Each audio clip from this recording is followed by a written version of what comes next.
nuevamente a ver hace 8 días. Entonces, eh, culminábamos en la sesión anterior viendo el inicio del discipulado de los discípulos, valga la redundancia. Lo primero que ellos hacen antes que comprometerse con Jesús, que prometerle ir con él hasta la cruz, prometerle morir por él, no. Lo primero que hacen es permanecer con él. Entonces, para retomar un poco lo que veíamos hace 8 días, si alguien quiere leer el texto que está en pantalla con el que culminábamos la sesión anterior, pues levanta la mano, Jorge Humberto.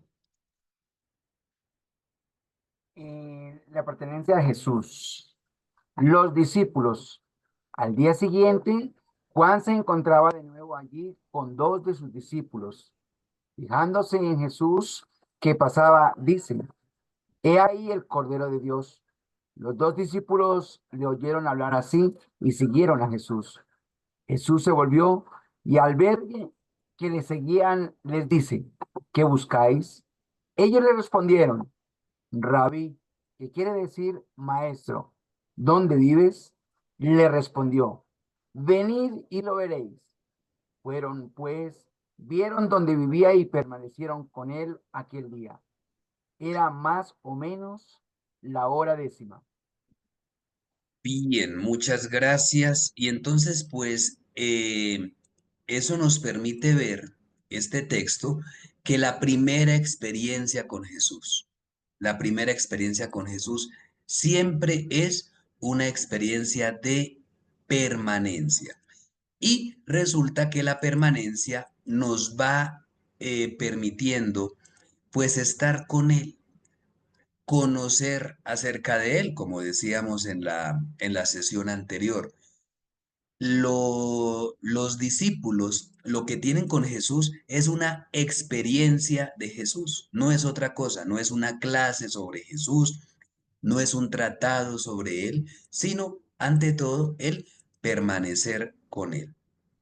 Bien, eh, ¿por qué ellos fueron tan obedientes al, a lo que Juan Bautista les decía?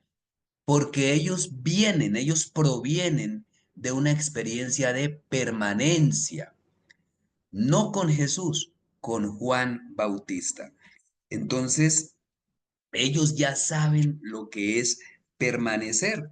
Si ustedes, si ustedes se dan cuenta, en el segundo día de la semana, Juan ya había dado testimonio de Jesús. Allá en el versículo 29 no dice con quién está Juan Bautista, pero como lo que se dice en el versículo 29 y en el versículo 35 y 36 es más o menos igual, presuponemos que los dos discípulos de los cuales hablamos en este momento, pues no se aparecieron ahí. Estos dos discípulos de Juan Bautista no aparecieron en el tercer día de la semana inaugural.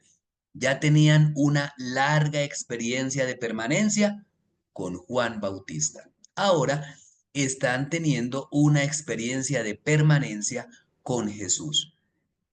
Por la permanencia con Juan Bautista, ellos que han conocido la autenticidad de las palabras del Bautista, que es un hombre digno de ser escuchado, digno de ser obedecido.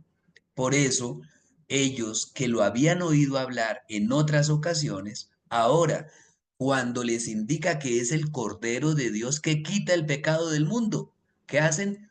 Comenzaron su experiencia de seguimiento con Jesús. Siguieron pues a Jesús.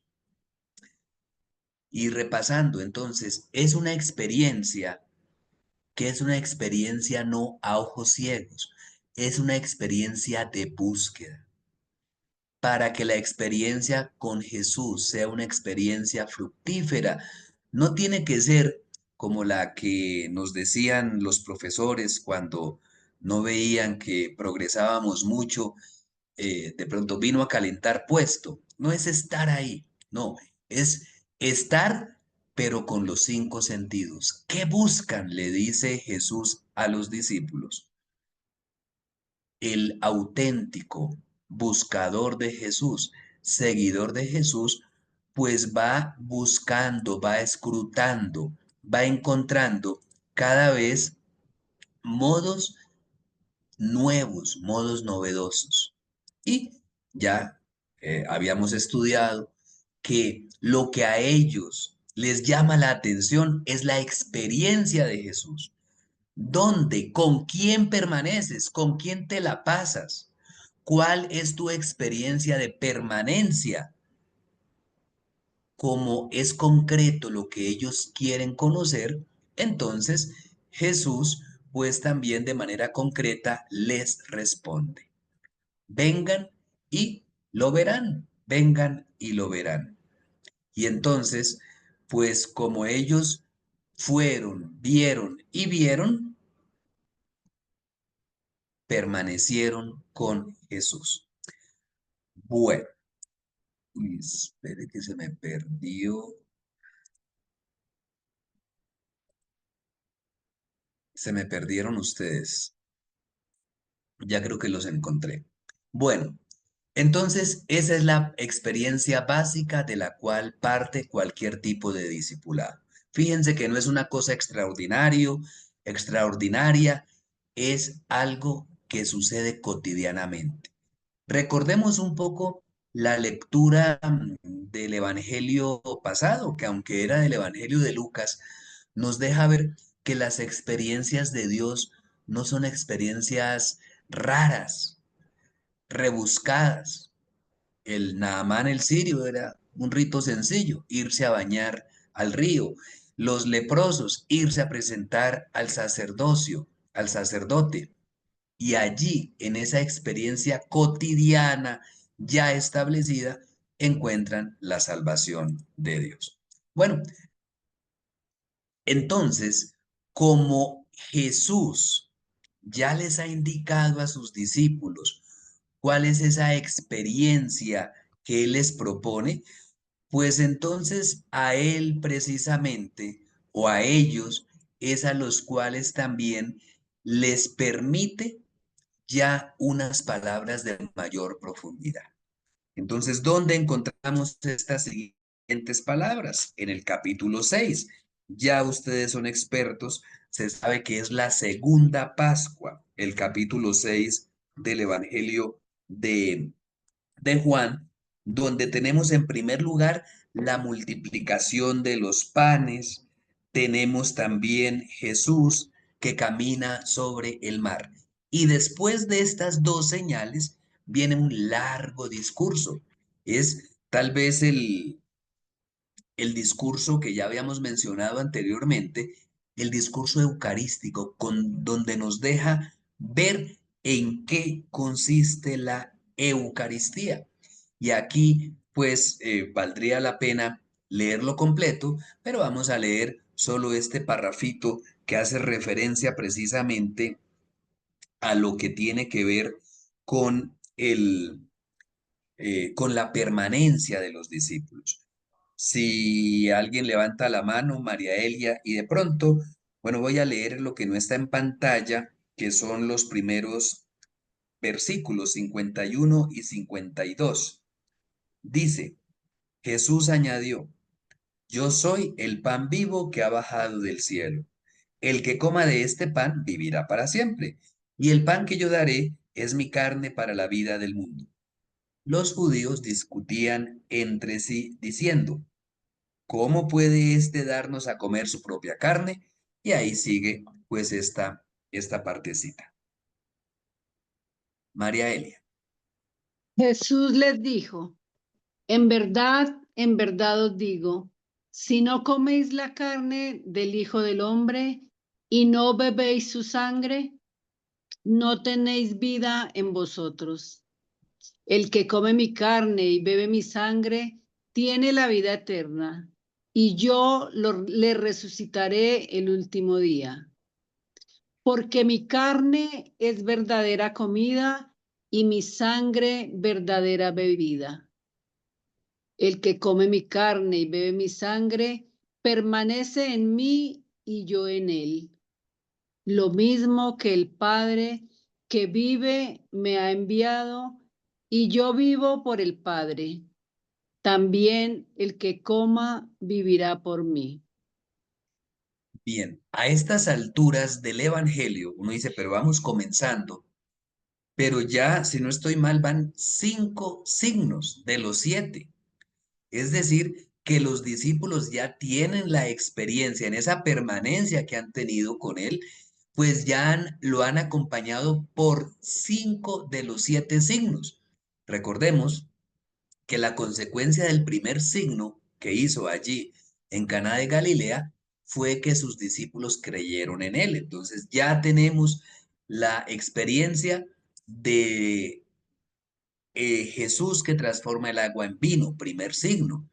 La curación del hijo del funcionario real, segundo signo. Eh, Tercer signo, tenemos la curación del paralítico en el capítulo 5. Y en el capítulo 6 tenemos el cuarto signo, la multiplicación de las panes. Y quinto signo, Jesús que camina sobre el agua. Entonces, si nos damos cuenta, ya son casi expertos en signos, ya tienen pregrado y maestría en signos, les falta el doctorado, ver los últimos 2 signos, pero ya son testigos de lo que ha hecho Jesús, de su poder sobre la naturaleza, sobre la enfermedad, sobre cada una de las escenas de la vida en general. Pues bien, llegado a este punto, es que Jesús se atreve a dar este mensaje. Y aquí quiero que, por ejemplo, se den cuenta de esta partecita, a ver, que dice, Jesús les dijo, no les dice únicamente, Jesús les dijo, si no coméis la carne del Hijo del Hombre, no, les dice, en verdad les digo, esto que tiene aquí Jesús, que estoy subrayando con un pulso de no muy preciso, es algo no muy común en el Evangelio, no es muy común. Esta frase se encuentra antes de algunas declaraciones solemnes. Cuando en el Evangelio se encuentra en verdad, les digo, o también os digo, depende de la traducción que tengan, eso lo que indica es un tono de solemnidad. Son palabras más importantes que el resto. Jesús, lo que dice Jesús siempre es importante, pero si lo que dice Jesús va acompañado de palabras como estas, en verdad los digo, es un llamado a que paremos oreja, a que pongamos el radar, a que afinemos nuestra atención, porque lo que dice Jesús después de esta introducción va a ser muy importante. Entonces, aquí tenemos una declaración solemne. Es como si Jesús lo dijera en pie, en voz alta y con voz, mejor dicho, profunda, solemne, que nos ayuda a entender la urgencia de este llamado. Vean ustedes que primero viene una connotación negativa, ¿sí? Jesús está diciendo muchos no, si no comen la carne del Hijo del Hombre, ¿qué es lo que tendremos o no tendremos? Dice, vida. No tendremos vida. Si no comen la carne y no beben su sangre. Aquí Jesús no tiene cuidado con las acusaciones que le acaban de hacer los judíos. Por eso quise leer los versículos 51 y 52 también, porque nos dejaban ver que los judíos decían en el versículo 50, en el 52, oiga, cuando dice yo soy el pan y el que coma de este pan vivirá, Si yo soy el pan y el que coma este pan vivirá, los judíos decían, ¿cómo puede darnos este a comer su propia carne? Jesús no se disculpa, no se sale por la tangente, no busca una respuesta suplementaria, sino que él, como decían los antiguos, metida la cabeza, metido el cuerpo. Es decir, no evade ese cuestionamiento, al contrario, profundiza. Nosotros vemos con frecuencia que cuando a alguien le preguntan algo para cuestionar lo que ha dicho, trata de decir, no, es que lo que yo quise decir no fue esto, sino aquello. No, Jesús profundiza en eso. Les voy a explicar en qué consiste comer la carne y beber la sangre del Hijo del Hombre. Porque si no comen la carne y no beben la sangre, no tienen vida, no tienen vida. Es lo fundamental. No habrá vida en ustedes. Y por eso, después de haber hecho esto en forma negativa, ahora lo hace en forma positiva. Ahora, el que sí come y el que sí bebe. El que no, no tendrá vida. ¿Qué es lo implícito? Que el que sí, sí tendrá vida. Y por eso ahí lo dice, tiene una vida auténtica, una vida eterna. Si no, no hay vida. Si sí, sí hay vida. Y es una vida plena, una vida que no termina. Por eso también dice, esa plenitud de la vida llega a ser eh, como sellada con la resurrección del último día. Es interesante porque aquí este evangelio nos habla de la resurrección desde el puro comienzo. No exactamente desde los primeros capítulos, pero en este punto, donde los discípulos ya han sido testigos, lo más reciente de la multiplicación de los panes y de su caminar sobre las aguas, ya están capacitados para entender las palabras sobre la vida y sobre la resurrección, que son fruto del comer su carne y beber su sangre. Es acá, ya acercándonos precisamente al versículo 56, pero sobre todo en el versículo 55, donde dice, donde explica Jesús, ojo, es que mi carne es verdadera comida. Mi carne es verdadera comida, ¿cierto? Mi carne, hay muchas comidas, hay muchas bebidas que no son auténticas. Esta comida sí es auténtica. ¿Y cuál es? Pues mi carne. ¿Cuál es la auténtica bebida? Mi sangre. Es lo que Jesús pues está diciéndole a los discípulos. Y bueno, ahí entonces llega el versículo que nos interesa. ¿En qué consiste? ¿Cuál es la verdadera Eucaristía? Y un poco hacíamos alusión, si no estoy mal, hace 8 días un poco a la comunión. ¿En qué consiste la verdadera comunión? La vida eucarística, ¿en qué consiste?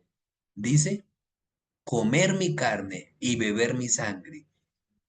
Es fruto, es simultáneo de una doble permanencia.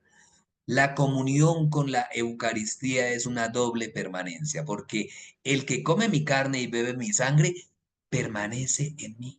Eso es permanecer en mí, en mi evangelio, en mi modo de proceder, en mi modo de estar atento a las necesidades de todos, en el modo de llevar a Dios, que es el símbolo del vino.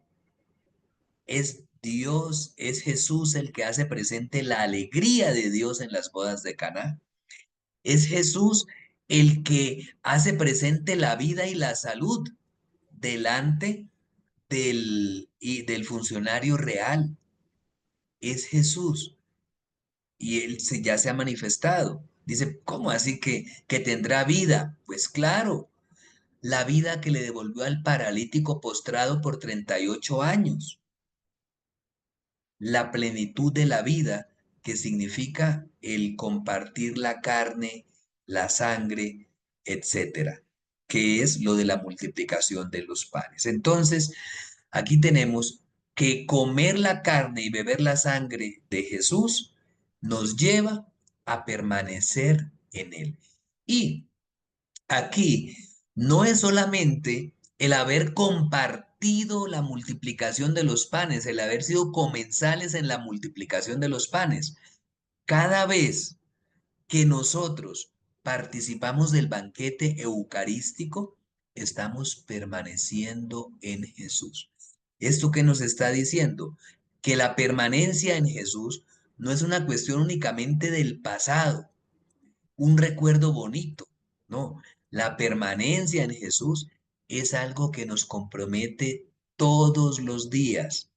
Y ahora, la segunda parte, dice, el que come mi carne y bebe mi sangre, permanece en mí y yo en él. A veces, por lo menos desde el punto de vista de las oraciones que uno escucha por ahí, pareciera que somos conscientes de esa segunda parte, que Jesús permanece en cada creyente, que procura vivir la comunión con él. Y entonces decimos, Cristo está en mí. Eso está perfecto. Sintamos realmente que Cristo está en nosotros. ¿Cómo? A través de lo que significa la Eucaristía. Pero también estamos llamados a vivir y a sentir que Cristo, que el Hijo del Hombre, permanece en cada uno de nosotros. Mire, esto es lo que se llama la auténtica comunión. El discípulo permanece con Jesús, así desde el capítulo primero, como veíamos, fueron y permanecieron con él aquel día, pero permanece en comunión con Jesús. Eso es lo que nos distingue como auténticos y verdaderos discípulos. Una permanencia, pero permanencia en comunidad, en comunión, perdón. Permanencia en comunión con Jesús. Y él mismo nos da el ejemplo, nos da el ejemplo. Dice, lo mismo, ¿cuál es el modelo? Lo mismo que el Padre que vive me ha enviado y yo vivo por el Padre, el que me coma vivirá por mí. Yo vivo por el Padre, el que me coma vivirá por mí. Qué bonito que es exactamente la misma relación. Jesús, la relación entre Jesús y el Padre, nos la pone Él como modelo de la relación entre nosotros y Jesús. Eso es básicamente lo que nos enseña, pues, este capítulo sexto al final del Evangelio de Juan. Los versículos que siguen, Jesús sigue aduciendo, este es el pan que ha bajado del cielo, no como el que comieron sus padres y murieron, el que coma de este pan vivirá para siempre. Termina el versículo 59 dando una situación de contexto. Esto sucedió mientras enseñaba en la sinagoga de Cafarnaúm. Jesús manifiesta esto como maestro. Un maestro que llama a la experiencia, que llama al seguimiento, que llama a la permanencia. Y vamos viendo que la permanencia, poco a poco, y este será el tema de las clases siguientes, la permanencia nos va guiando hacia la pertenencia. La permanencia con Jesús auténtica nos va transformando, como decían por ahí los antiguos que les gustaba el latín, nos va transformando en alter Christus, en otro Cristo. Y por lo que vamos a ver, yo no diría que en alter Christus, sino en ipsissimo Cristo. en el mismísimo Cristo nos transformamos cuando nos vamos dejando o vamos permaneciendo en Él. Siguiente elemento que podemos ver. Entonces, se trata precisamente ya de otra sección del Evangelio. Estamos en, eh, estamos en el capítulo 12. Y en el capítulo 12, que ya habíamos mencionado, sobre todo a partir de estos versículos finales, son cuando Jesús ya ha hecho pública su decisión, ¿se acuerdan? De transformar, de glorificar el nombre del Padre. Padre, glorifica tu nombre, ya lo he glorificado y de nuevo lo glorificaré. Entonces, vamos a pedirle aquí a alguien que nos lea estos versículos que están en pantalla, por favor. Si están por ahí todavía. Gilma, por favor.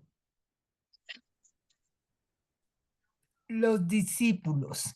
No. El que cree en mí no cree en mí, sino en aquel que me ha enviado. Y el que me ve a mí, ve a aquel que me ha enviado.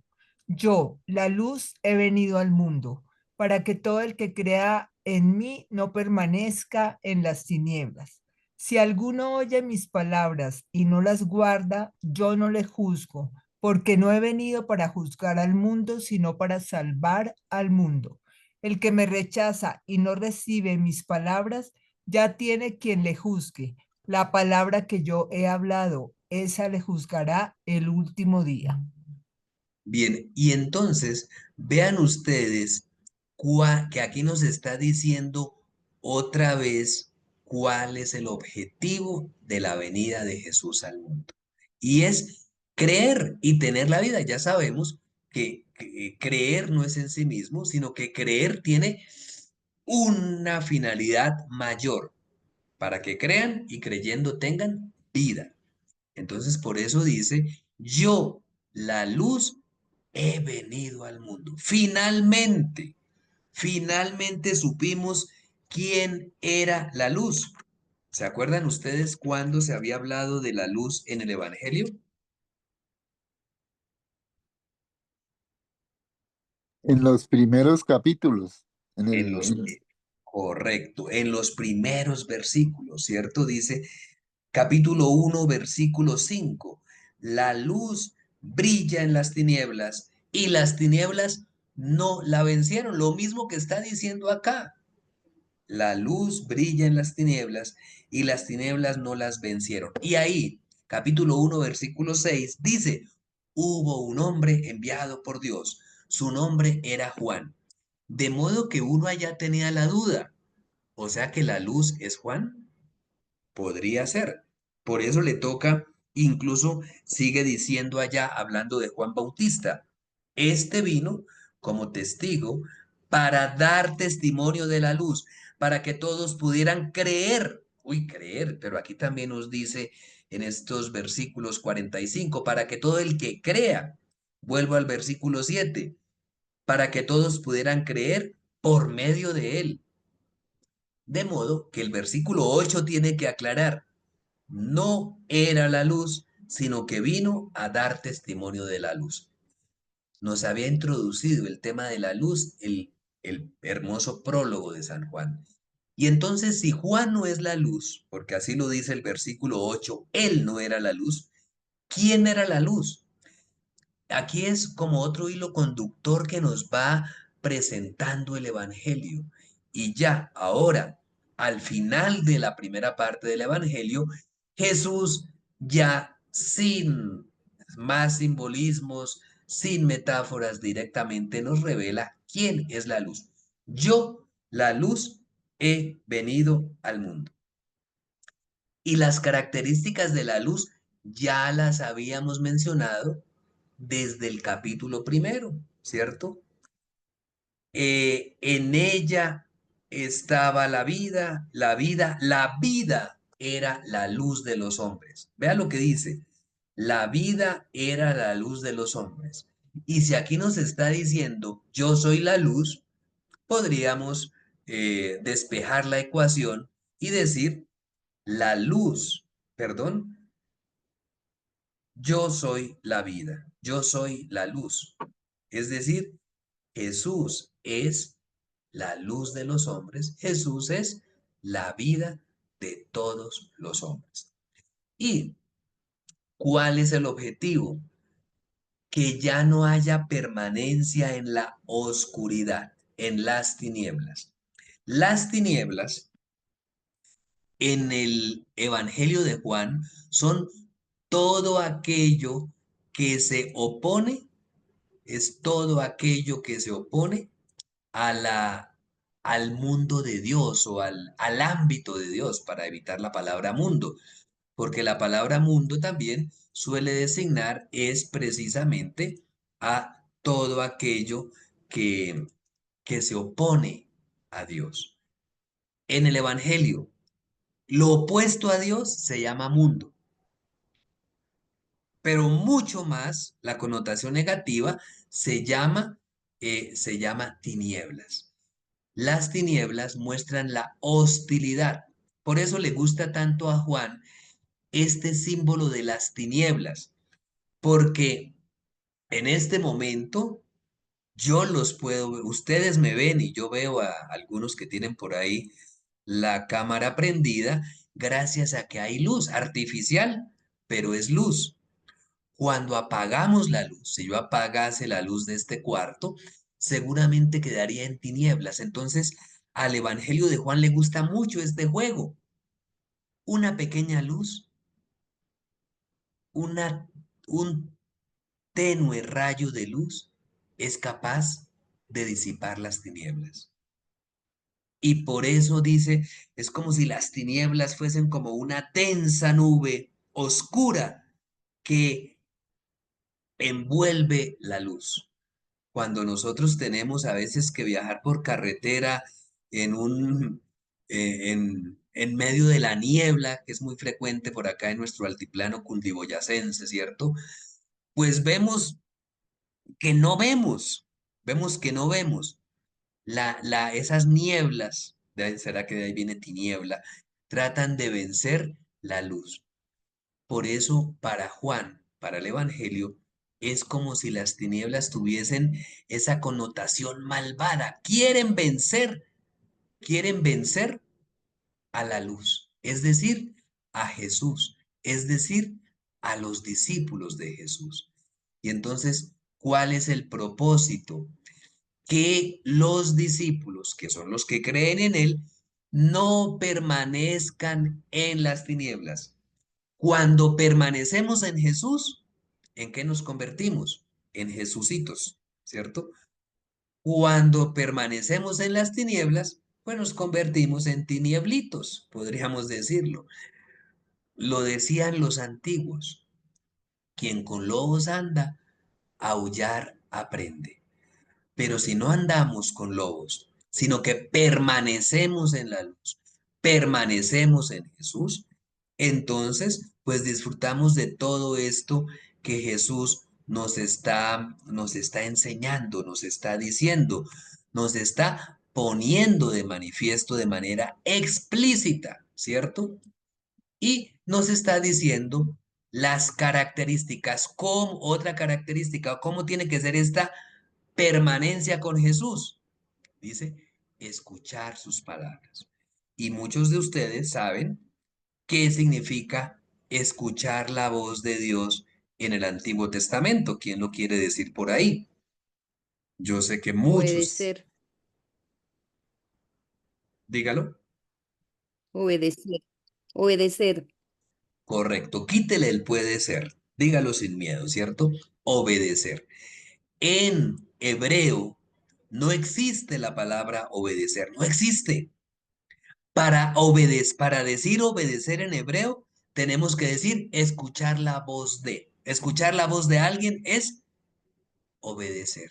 Y por eso aquí dice, si alguno oye mis palabras, que sería un poco el equivalente al obedecer.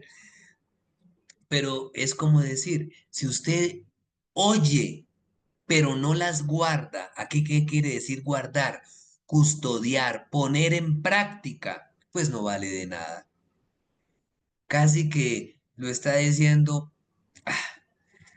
como cuando ustedes, mamás, abuelas y abuelos, bueno, mamás y papás, porque abuelos y abuelos son alcahuetas, pero como mamás y papás, cuando su hijo o su hija les insistía en algún permiso, en alguna cosita que les quería, mm, que querían de parte de ustedes como papá o mamá, y usted insistía en no, no, no, al final dice, bueno, haga como quiera, ¿cierto? Haga como quiera, de pronto de buena manera, un poquito más fuerte, más grosera, pero es lo que está diciendo Jesús acá.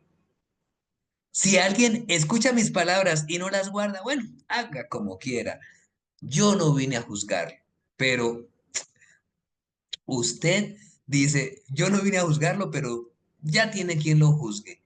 El que me rechaza y no recibe mis palabras. Es decir, que no puede ser, ¿qué quiere decir? O más bien, digámoslo en positivo, ¿qué quiere decir permanecer con Jesús? Escuchar sus palabras, custodiarlas.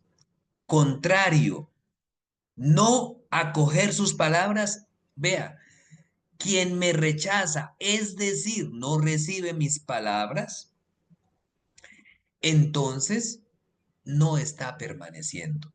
Permanecer es acoger a Jesús.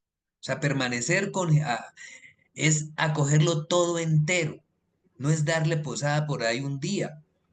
O como algunos, sí, que a veces hay, no sé, cuando se reza el rosario en un barrio, en una parroquia, y va la imagen de la Virgen por ahí de peregrina de un lado para otro. Y dice, uy, hoy llegó la Virgen. No es mal que ya se va mañana. No, no es darle posada temporalmente a Jesús, es acoger a Jesús con todo el corazón y poner en práctica sus palabras.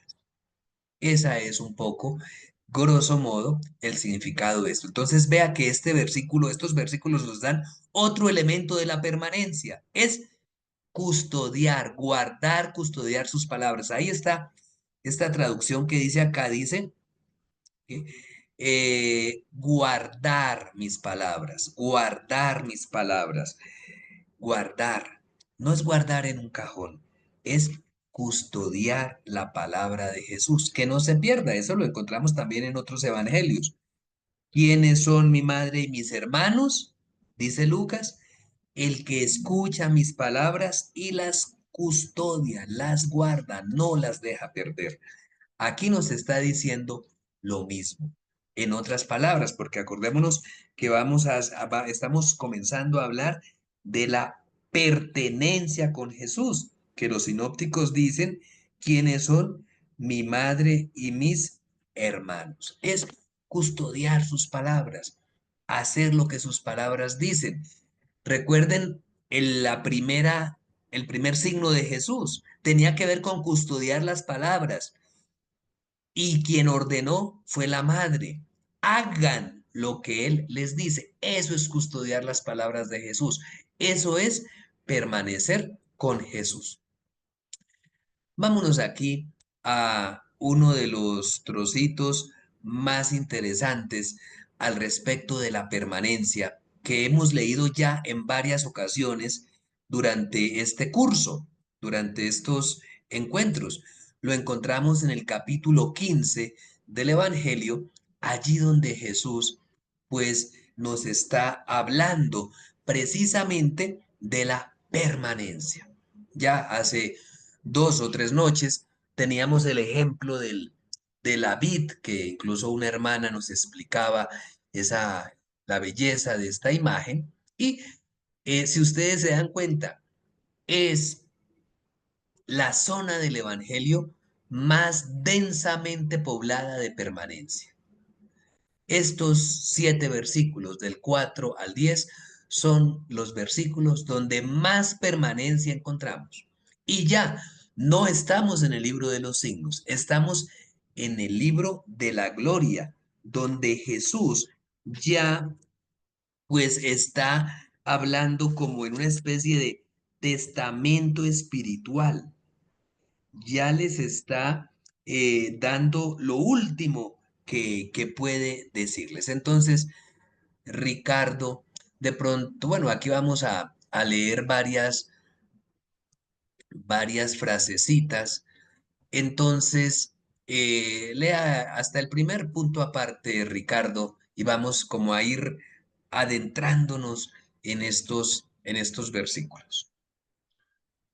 Permaneced en mí como yo en vosotros. Vea, gracias, Ricardo. Entonces, ahí está. Muy pocas veces Jesús da mandamientos en imperativo. Fíjense que hasta el momento lo hace de una manera argumentativa. Si hacen tal cosa, el que no tal cosa. Pero aquí dice, mire, clarito, más claro, no canta un gallo. ¿Cuál es el mandamiento? Permanezcan en mí. ¿Y cuál es el estilo? ¿De qué manera hay que permanecer en Jesús? Como yo permanezco en vosotros. No hay otro modo de comparación. Entonces, permanezcan en mí como yo permanezco en vosotros. Y en ese sentido, pues cuando vemos lo que hace Jesús, vemos la manera como Él permanece. Él permanece de verdad. Nos puede ayudar a entender cómo permanece Jesús con nosotros. Podemos extrapolar aquí, irnos de la literatura joánica y vayamos al himno de Filipenses que todos ustedes conocen. Cristo, a pesar de su condición divina, no hizo alarde de su categoría de Dios, sino que, en lenguaje joánico, permaneció con nosotros de verdad, verdad, no de modo ficticio.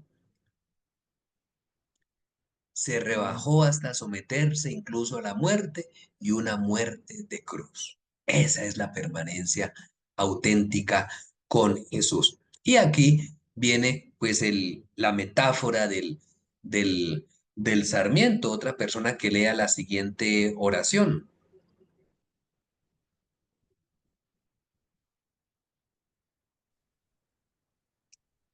Si quieren se pueden ir anotando, poniendo ahí la Elda. manito. Elda levantó de primero, abrió su micrófono. Elda, Gracias. pedí que escuchamos.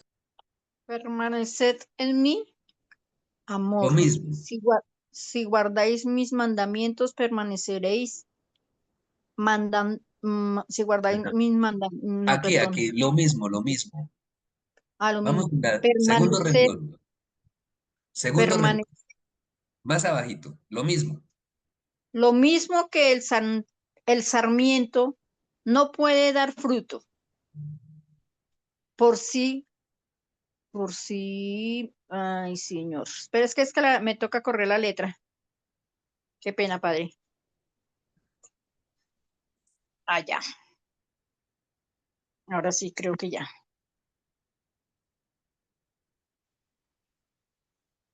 Lo mismo que el sarmiento no puede dar fruto por sí mismo, sino permanece en la vida, en la vid.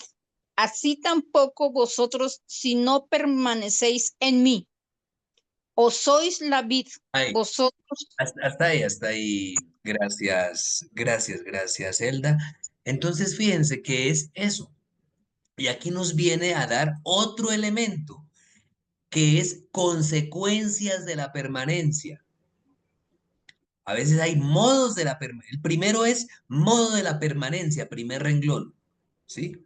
¿Cuál es el modo de la permanencia que exige Jesús? Es el modo suyo.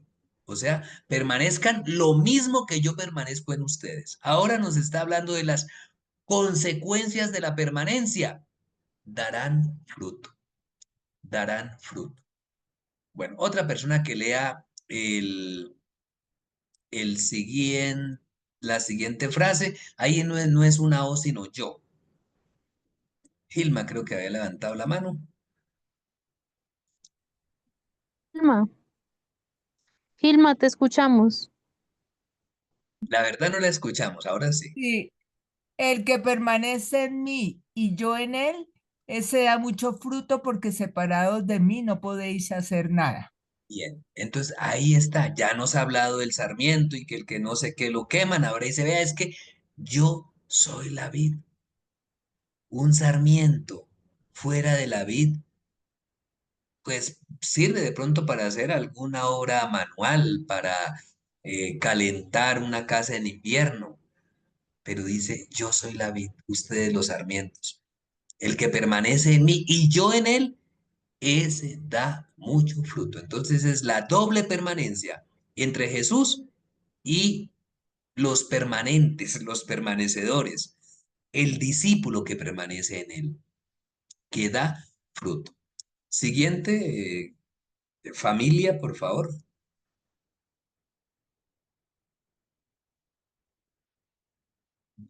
¿Quién está ahí Si conectado con alguno, si quién? alguno no permanece en mí, es arrojado fuera como el sarmiento y se seca. Luego los recogen, los echan al fuego y arden. Entonces, en este sentido, Jesús comenzó por la parte negativa. Ojo, aquí es arrojado fuera. Sí, o sea, si no hay permanencia con Jesús, pues tampoco hay permanencia en la iglesia, eso va de la mano. ¿Qué es ser arrojado fuera? ¿Fuera de dónde? No es fuera de la casa, no es fuera de la ciudad, es fuera de la comunidad, porque la comunión con Jesús es también comunión con la iglesia.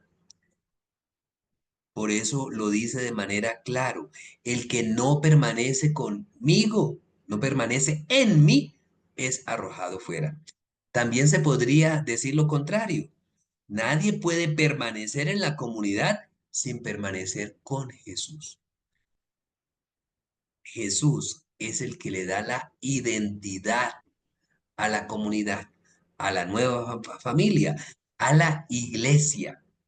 Es lo que nos identifica, la permanencia en Él. Entonces, vea que aquí hay otro elemento más que vamos añadiendo a ese catálogo que ustedes están poniendo ahí en sus cuadernos y en sus anotaciones.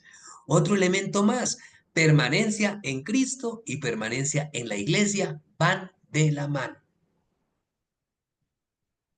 Lo dice primero en forma negativa, ahora en forma positiva. Ana, la siguiente frase.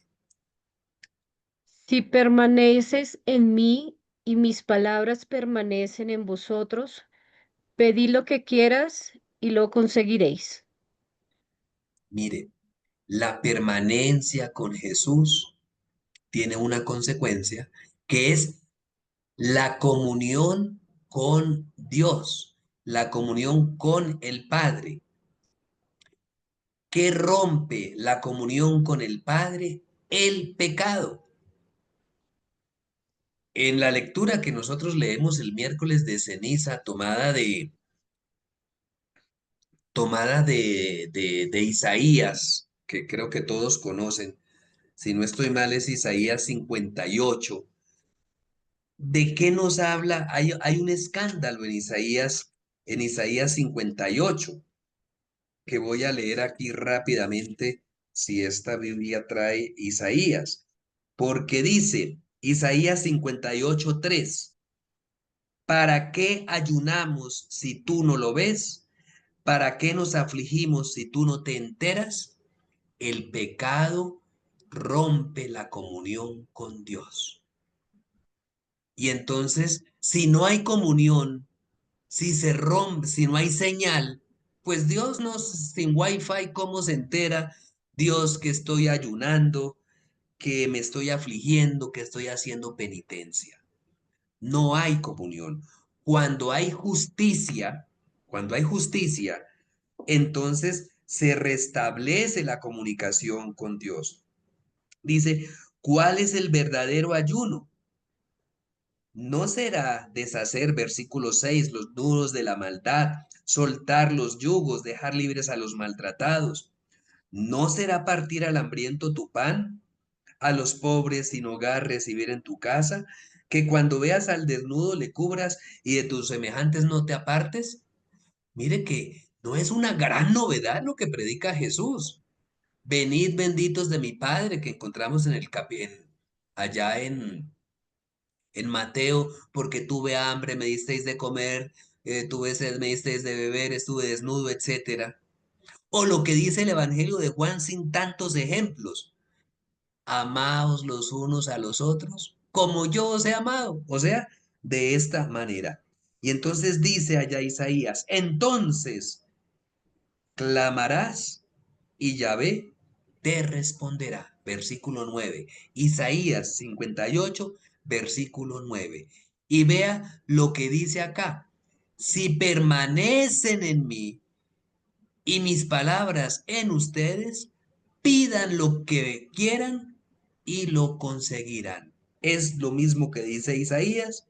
Entonces clamarás y Yahvé te responderá. Pedirás socorro y dirás, aquí estoy. ¿Qué es lo que viene a hacer Jesús? A restablecer nuestra relación con el Padre. Todo el Nuevo Testamento lo dice, cada autor a su estilo. La carta a los romanos, a los Efesios, Cristo reconcilia, el gran reconciliador, con el Padre. Bueno, siguientes dos frases. Isa, la gloria y cómo. La gloria de mi Padre está en que deis mucho fruto y seáis mis discípulos. Como Y el el Padre me siguiente. amó, yo también os he amado a vosotros. Bueno, Permaneced en mi amor. está perfecto, ¿cierto? Y entonces mire ahí, ¿se acuerdan que estamos en el capítulo 12? Le había dicho Jesús al Padre, Padre, glorifica tu nombre. ¿Y cuál es la gloria del Padre? Que deis mucho fruto. ¿Y cómo hacen para dar fruto? Permaneciendo en Jesús. Cuando nosotros como cristianos permanecemos como se debe en Jesús, también nosotros estamos glorificando al Padre. Esa es la gloria. En eso consiste el discipulado y es fruto de la permanencia. Por eso dice, mire, como el Padre me amó, o sea, cómo ama Jesús. ¿Por qué ama a Jesús? Porque es que Jesús es consciente, él tiene todas las antenitas abiertas y puede percibir el amor del Padre. ¿Por qué Jesús ama? Porque se siente amado. ¿Quién es capaz de amar? Quien experimenta el amor. Quien no se siente amado, quien se siente despreciado, oprimido, maltratado, humillado, ¿cómo hace para amar? Jesús ama porque es amado por el Padre. Y ahora nos dice, ¿en dónde específicamente en qué tenemos que permanecer? En el amor del Padre, que es el amor del Hijo. O podríamos decir, en el amor del Hijo, que es el amor del Padre. Quedémonos ahí. Cuando por las mañanas, en estos días tan fríos de Bogotá, encontramos un momentico donde entra un rayito de sol por una ventana, uno se queda quietico, permanece en el calorcito del rayito del sol. Pues nosotros, a Jesús nos dice, vea, no se mueva del amor de Dios, permanezca en el amor de Dios. Y leamos la última frase, hermanas Clarisas. Si guardáis mis mandamientos, permaneceréis en mi amor, como yo he guardado los mandamientos de mi Padre y permanezco en su amor.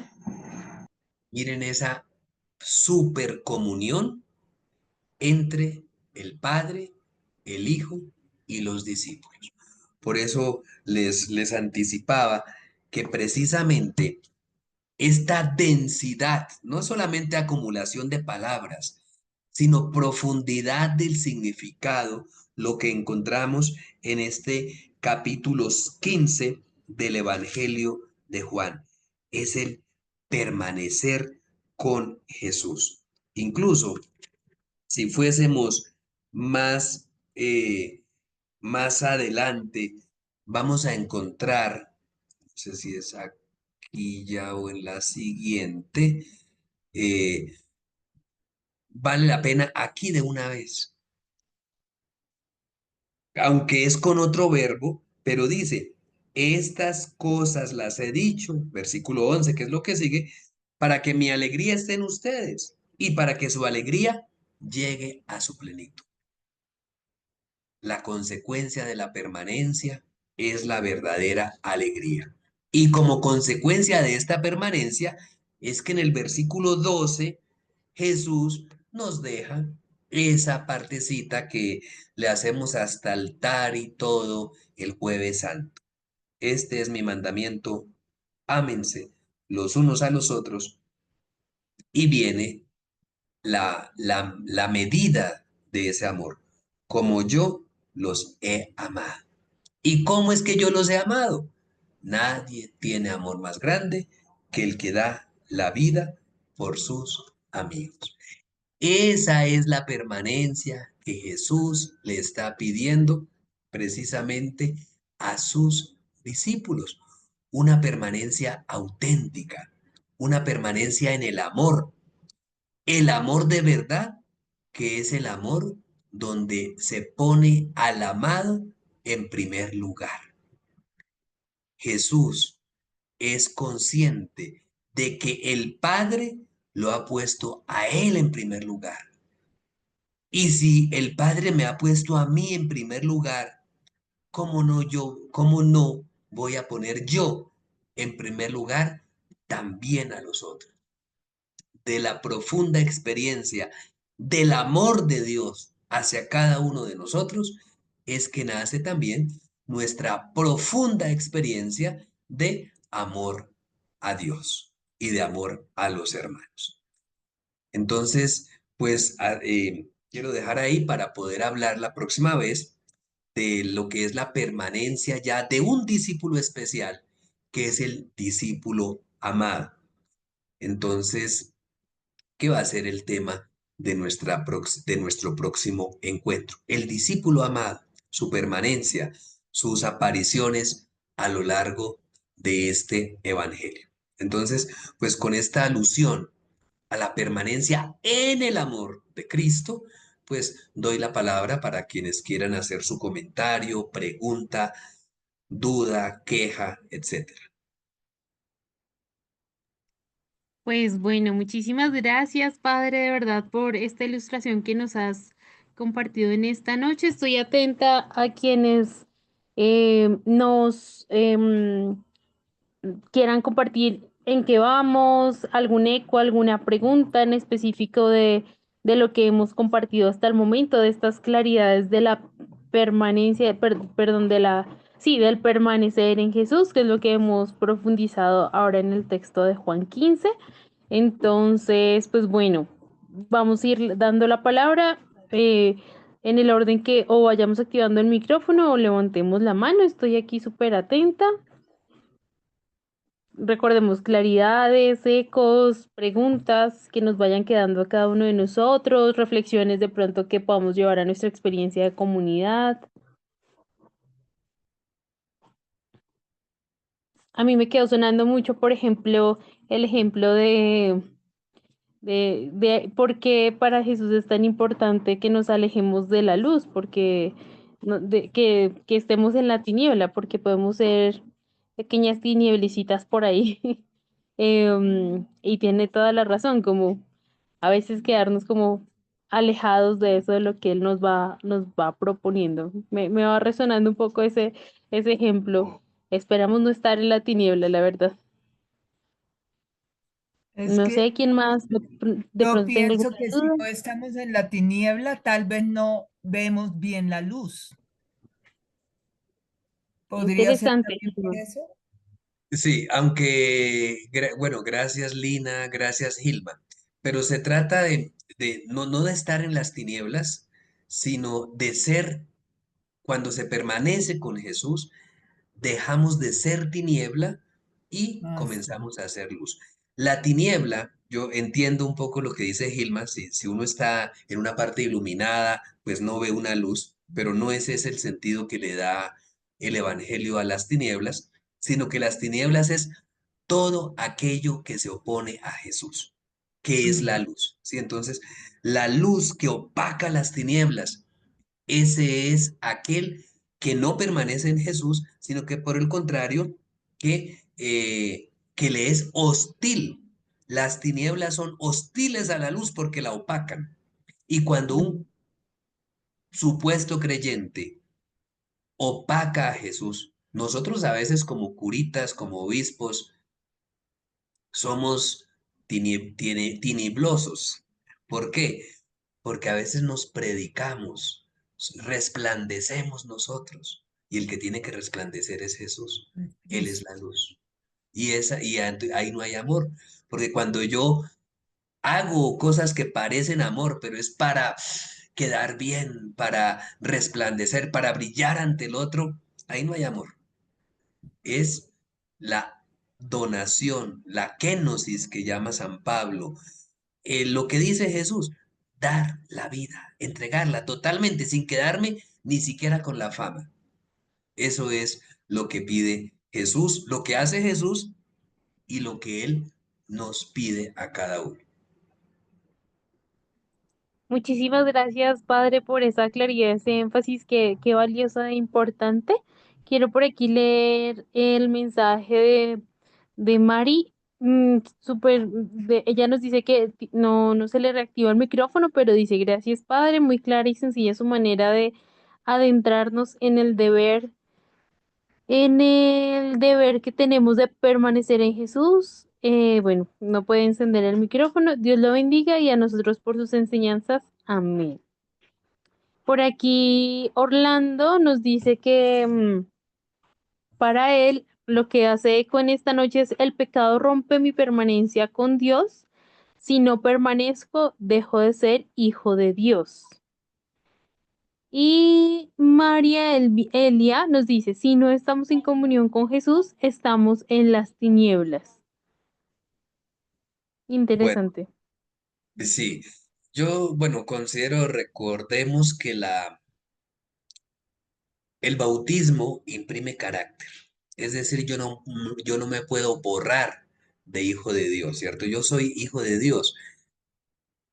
Hasta pues que no sé por qué me están viniendo pero ejemplos de Lucas, pero ¿se acuerdan lo que Abraham le dijo al rico allá a propósito de Lázaro? eh, lo primero que le dijo, hoy, dijo, le dijo a ese rico indiferente que había roto su comunicación con Dios y con el prójimo, le dijo, hijo, hijo, o sea, no le quitó la connotación de hijo ni siquiera por el pecado. Entonces, no se trata, yo sé que es muy duro, dice, bueno, dejamos de ser hijos de Dios, no, porque Dios nos ama y ustedes tienen hijos y su hijo puede ser lo peor, pudo poder criarse, ¿cómo es cría? Puede, yo sé que ustedes son todos buenas familias que sus hijos normalmente son buenos hijos y buenos nietos, pero también hay lugares donde cría cuervos y te sacarán los ojos. Por más que la realidad sea así, por más que nosotros como hijos decepcionemos a los padres, por más que ustedes sientan decepción, frustración por algún error de sus hijos, su hijo es su hijo, su hijo es su hijo. Hay, hay esta película del náufrago, el protagonista. Él tiene otra película donde, donde él es un gángster por allá de Chicago, de la época de Al Capone, pero es una película donde narra el hijo. Y bueno, el hijo hablando de su papá, porque el hijo vio cómo el papá era violento, era un asesino, un delincuente, un corrupto, mataba.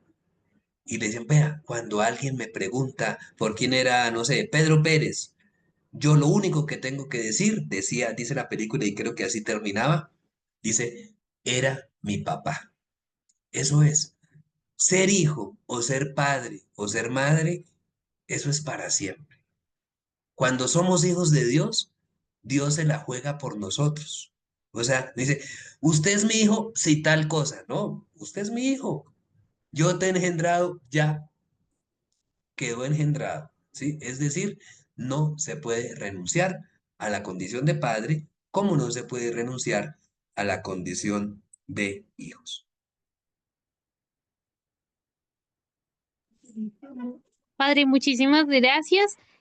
Bueno, Adriana, voy en orden de las manifestaciones. Entonces, Adriana Vargas levantó la mano y luego de Adriana tenemos dos preguntas que nos han dejado aquí en el chat. La primera es, en el servicio y andar, perdón, ¿se puede estar en el servicio y andar aún en la oscuridad? Un poco de lo que su merced nos venía diciendo. Y Misap, no sé bien el nombre, nos dice, padre, por favor, ¿me puede ampliar mejor la interpretación de lo que significa porque separado de mí no podéis hacer nada? Y bueno, están esas dos ahí para que las podamos tener en el radar. Y Adriana, tú levantaste la mano, no sé si aún nos quieres compartir tu intervención. Sí, era una pregunta, y es que digamos que se dice mucho y a veces yo misma lo he experimentado, y es que a veces podemos ser más luz fuera y y algo de oscuridad en casa. Entonces a mí eso siempre me ha cuestionado mucho, y pues digamos la profundidad con la que el Padre hoy nos explicó ser luz me cuestiona, me sigue cuestionando. Entonces quisiera oír la opinión del Padre. Gracias, Adriana. Lo que usted dice es muy cierto. ¿Por qué esa dificultad, ¿no? Incluso vemos que algunos catequistas, no sé, hasta, bueno, personas que ejercen algún liderazgo en la iglesia, pues uno dice, uy, vea cómo lo escuchan, pero menos los hijos y los nietos, ¿cierto? Eh, ¿Por qué pasa eso? Porque resulta que es en la familia, es en el ambiente cercano donde nos conocen de verdad, donde dicen, ay, pues le pueden decir a alguien, papá, man, pues usted ya sabemos cómo es. Entonces, ¿por qué? Porque cuando se trata de ese cambio es difícil. ¿Y cómo se puede avanzar en este sentido? Con una coherencia permanente, ¿cierto? Con una coherencia permanente. Cuando usted dice, no, es que hay que ser de buen corazón, hay que hacer las cosas con serenidad, pero se lo dice a alguien que lo ha visto con la piedra afuera, pues no le cree tan fácil, ¿cierto? Entonces, ahí está esa situación. Y es el reto, esa que ahí es lo que vamos a desarrollar en las próximas clases también, ya lo que es la pertenencia, que así como pertenecemos de sangre y somos familia con quienes compartimos los genes, pues también haya una permanencia de estilo de vida, de modo de proceder, bueno, en fin. Entonces, sí hay esta dificultad y es cómo ser permanecedores de Jesús con quienes permanecemos cotidianamente en nuestra vida. Y no se trata de entonces de despreciar al hermano, a la hermana, al esposo, a los hijos, por pertenecer a Jesús. Es el reto, es pertenecer a Jesús. Porque resulta que cuando dice, ámense los unos a los otros como yo los he amado y que los demás se den cuenta que los está amando, pues ¿por dónde comienzo? Por quienes comparto un techo, ¿sí? Es decir, que se note esa situación. Y por eso ustedes ven que pareciera que son más exitosos como abuelos que como papás en cuanto a conquistarse el cariño de los nietos más que el de los hijos. ¿Por qué? Porque como abuelos, el abuelo tiende a ser más cariñoso con sus nietos porque muchas veces siente menos el peso de tener que educarlos, de corregirlos, y resulta que con su sonrisa, con su afabilidad, con su acogida, los está educando, los está formando, les está dando lo más importante, que es sentirse amados y queridos en toda circunstancia y en todo momento.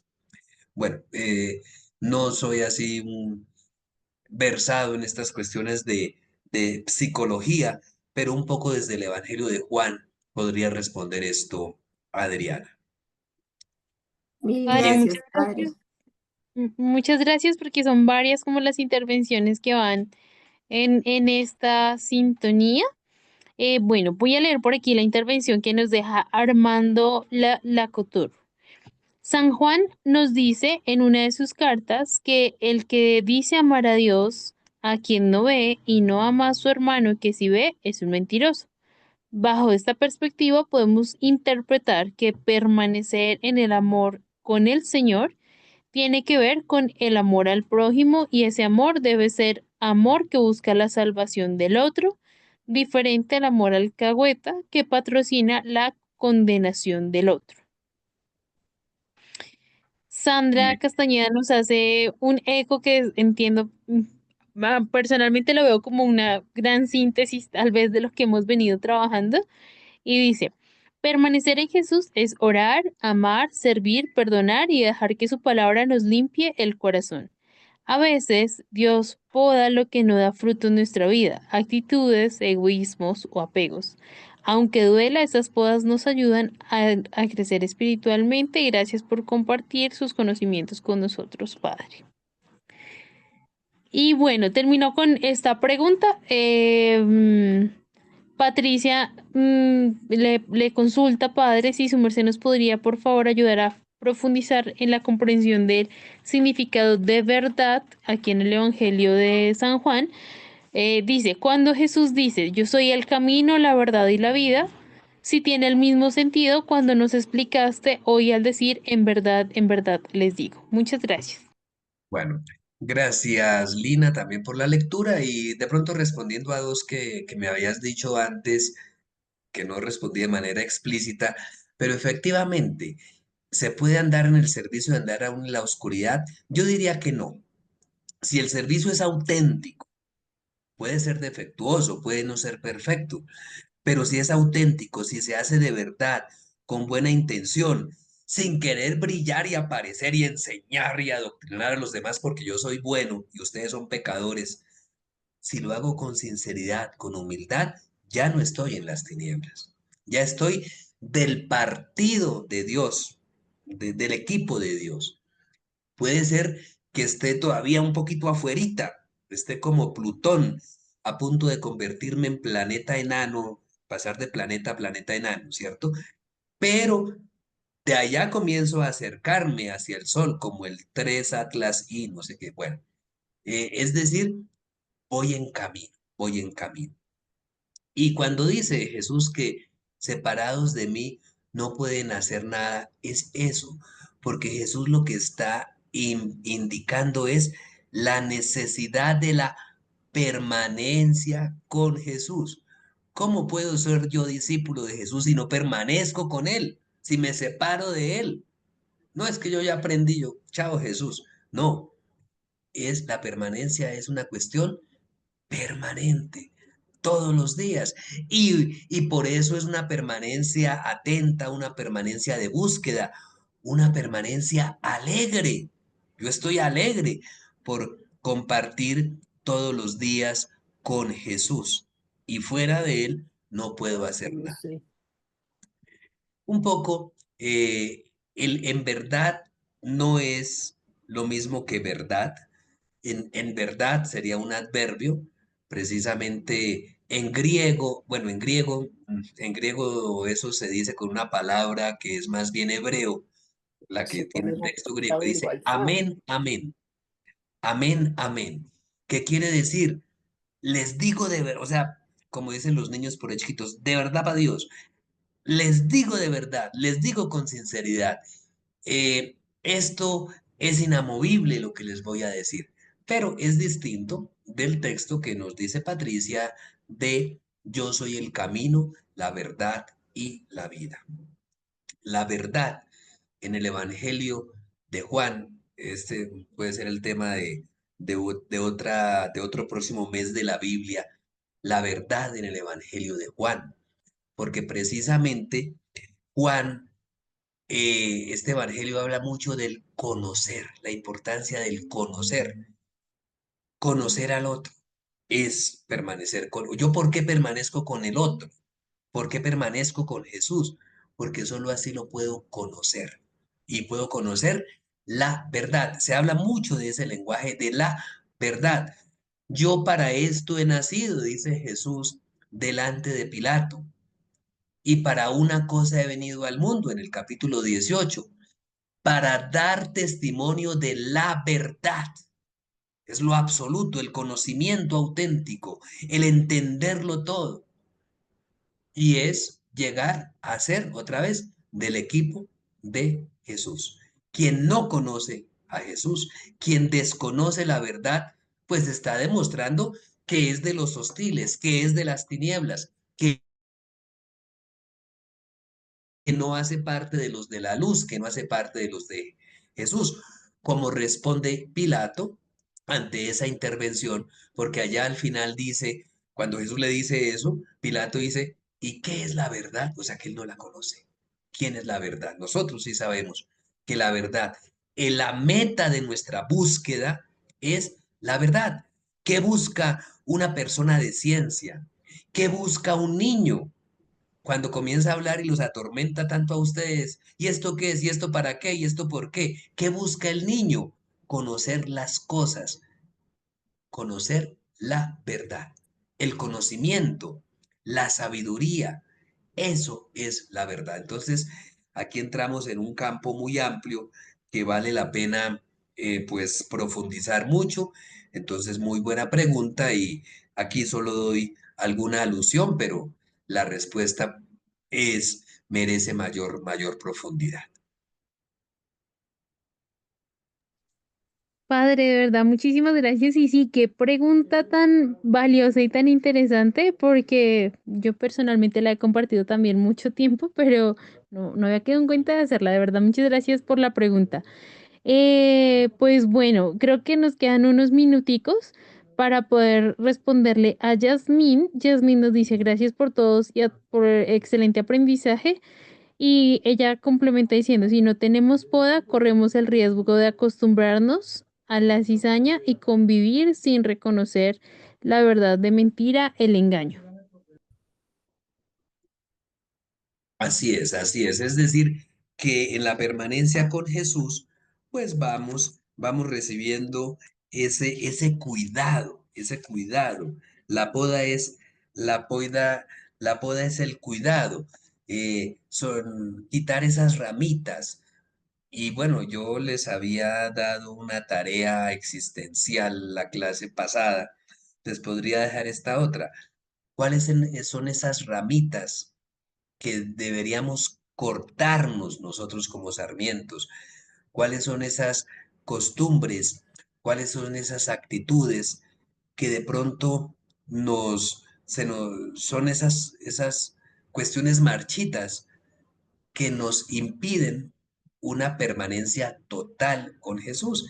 Y precisamente eso es lo que requerimos, esa poda para permanecer. Es una poda que no afecta el sarmiento, que no le quita la vida, al contrario, como cuando podamos una matica, ¿cierto? Que si es en la fase lunar adecuada, con la técnica adecuada, se va poniendo cada vez más bonita. Igualmente, ¿cuáles son esas podas, esos cuidados que Jesús ha tenido con nosotros? ¿Cuáles son las podas que cotidianamente o de vez en cuando o en algún momento de nuestra vida Dios nos ha hecho y que nos han arreglado nuestro rostro, nuestro modo de aproximarnos a Él para hacer esos sarmientos que dan mucho fruto. Bueno, pues gracias por las preguntas, Muchas gracias. por los punticos también de síntesis que algunos de ustedes han puesto allí en el chat. Y bueno, esperamos ya seguir los martes que nos quedan. Creo que no nos quedan sino 3. Entonces, para que los aprovechemos, los que no se han aprendido el Evangelio de memoria todavía lo pueden hacer, que sea pues una lectura que nos vaya preparando también a conocer las palabras de Jesús y las palabras sobre Jesús, que son las que encontramos en el Evangelio. Muchas gracias. Padre, muchísimas gracias de verdad por todas sus enseñanzas.